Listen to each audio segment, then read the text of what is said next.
Stand by. Brett, good? Yep. And action. Well, good day. Welcome to our first episode of Be Kinetic. Must be honest, I love the word kinetic because it is such a loaded word. It talks about energy, it talks about movement, going forward, it talks about being efficacious, which simply means making things happen. And I believe that all of us want to be leaders who are going forward, who are becoming more effective, who are being more passionate, more dynamic. And so we're going to have numerous sessions where we're going to be looking at how can we be more kinetic.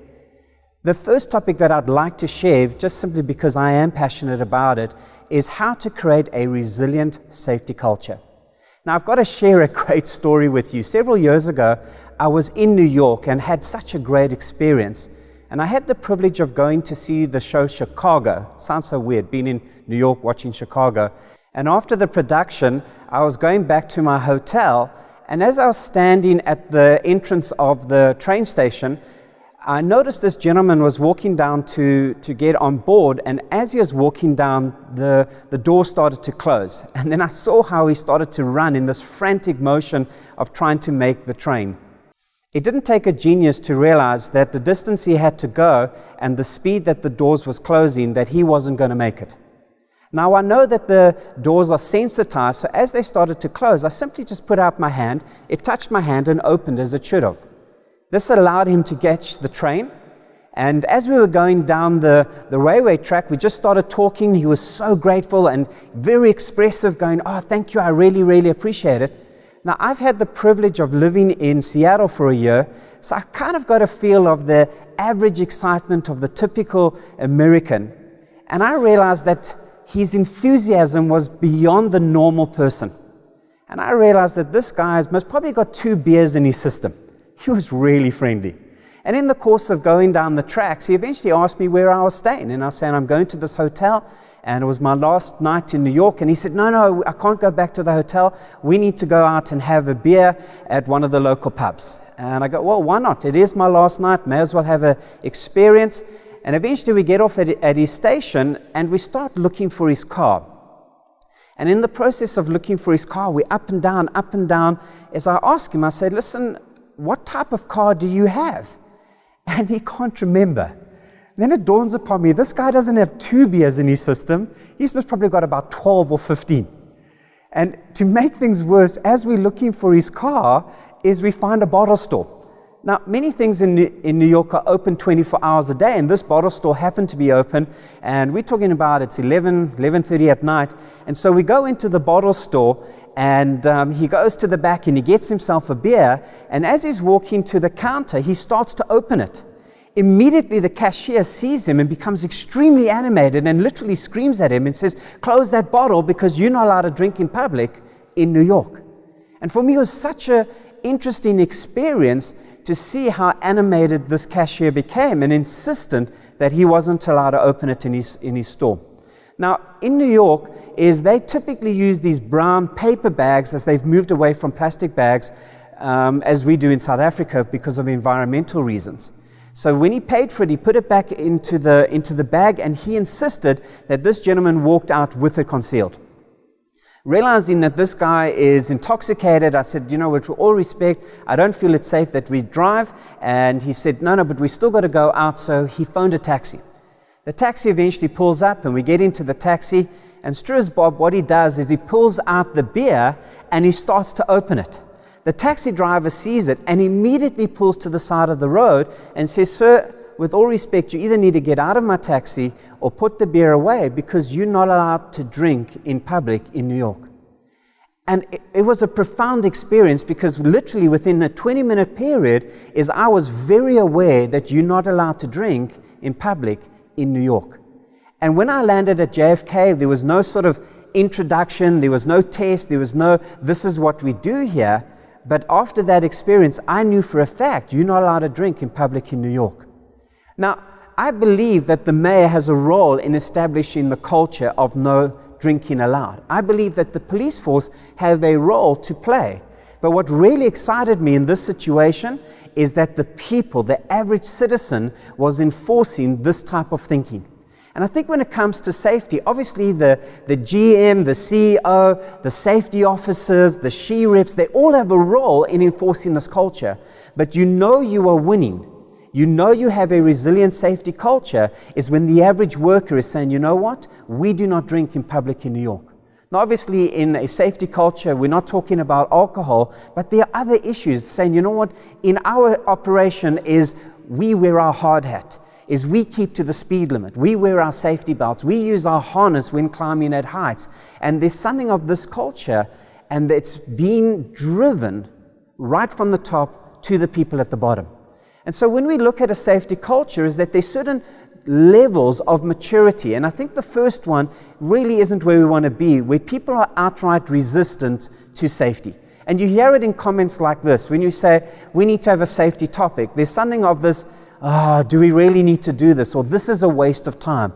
When you have a safety manager come in and say, we would like to do a new initiative, or here's a new idea, and the guys respond, instead of thank you, let's embrace it, how can we apply this to safety? There's something of this, it's going to affect our production and it's going to cost too much. And we can see that these people are outright resistant and negative towards safety.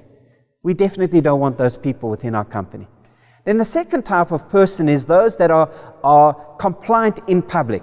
And these are interesting people, because what we see is they typically don't wear their PPE, they typically are taking shortcuts, and tell a safety manager, and tell the DMR, and tell someone from the Department of Labor, and tell the safety manager arrives on site, and then it's interesting to see how quickly they react. And I see it all the time, where someone will have their safety glasses will be on the top of their head, and that their dust mask normally sits over here. And as soon as that person arrives on site, then very quickly the dust mask goes here and the safety glasses go in the appropriate place. And as soon as that person disappears, then what happens is the safety glasses goes up again and the dust mask goes down.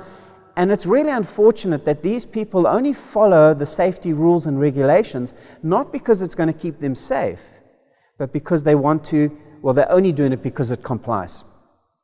The third level, and this is really where we want to be, is now we're at a place is that we are complying because it's an internal value. It's something that we have embraced. It's our lifestyle. We're not doing it to please someone else. We're doing it because it's important to us. We want to go home safely.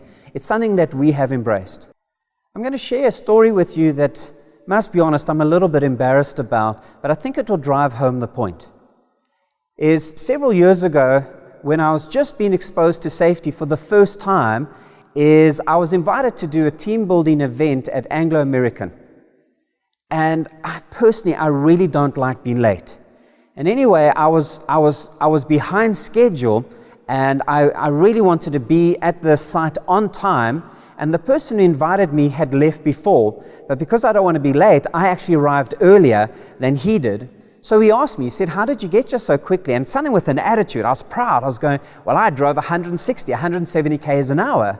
Instead of him joking with me, he was disappointed. And he asked me a question that still troubles me today. He said, if I was in an incident at 160 k's an hour, what more than likely would happen? And at that excessive speed, I'm more than likely going to die. And then he asked me such a pertinent question. He said, if I am in an incident at 160 and I die, who will raise my kids? And it struck me. I was totally shocked because I literally had never thought about it.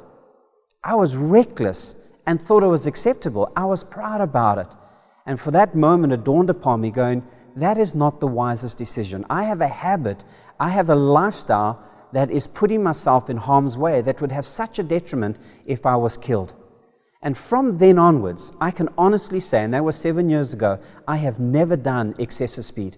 I don't worry about the speed cops that are hiding behind the bush. I don't care about the cameras because I don't do it for them anymore. They can regulate me all they want because when I see them, I'm not worried because I know that I'm doing the correct speed. Not because I'm going to get into trouble, but because I want to be a responsible driver and get home safely because I love my kids and I want to raise them. The third area is when we start to come to a place that it's not only that I care about my own safety, but now I care about the safety of those around me. Now you'd think that this would actually be the easiest stage to go to, but surprisingly, in most situations, it's actually the hardest. Because you'd think that when you'd walk up to a friend or a colleague and say, listen, my friend, would you mind putting on your hard hat? Or, listen, I see you taking a shortcut here. Maybe we need to reconsider it. You'd think that the response would be, oh, thank you so much for bringing that to my attention. I really appreciate it. But what we find is time and time again is instead of embracing that encouragement is that people actually get a bit of an attitude and they would respond something like this. Who do you think you are to tell me what to do? Do you think you are better than me? And they actually respond in a very negative way. So moving from private compliance to collaboration is a very difficult step, because as soon as we start saying to people, you may not drink in public in New York. Now, obviously in safety, that's a different scenario, but there's something of that embrace is that people don't always take it so well. And so it is one of our hardest areas to break into, but when we do, that is when we're winning, where it's going beyond just an individual effort to now a collective, and from there we just slip right into the last phase, which is resilience. That is just our culture. It's everyone has embraced. It's we talk about safety, we think about safety, we just do safety without it being driven, without it being forced upon everyone. It's just an inbred value. And what is great when we get to resilience is when people join our companies, is they almost don't need to go through an induction. Now obviously they do need to, but they just pick up on the vibe, on the attitude, on the working habits of everyone around them, and they just slip right in and they embrace this type of approach to working safely. For the next session is we're going to look at what drives human behavior. Because I think many of us are sitting with the frustration is that we would like to move our people from this resistant attitude to a private compliance to then this collaboration spirit, but we don't know how to do that. We don't know how to influence people's attitudes and behaviors towards safety. And so we're going to take a couple of moments to explore what drives people's behavior and how can we influence that. Until then, be kinetic. Be moving towards that which you're looking for. I can't wait to see you next time. Have a great day further. All right, cut. Great stuff, guys.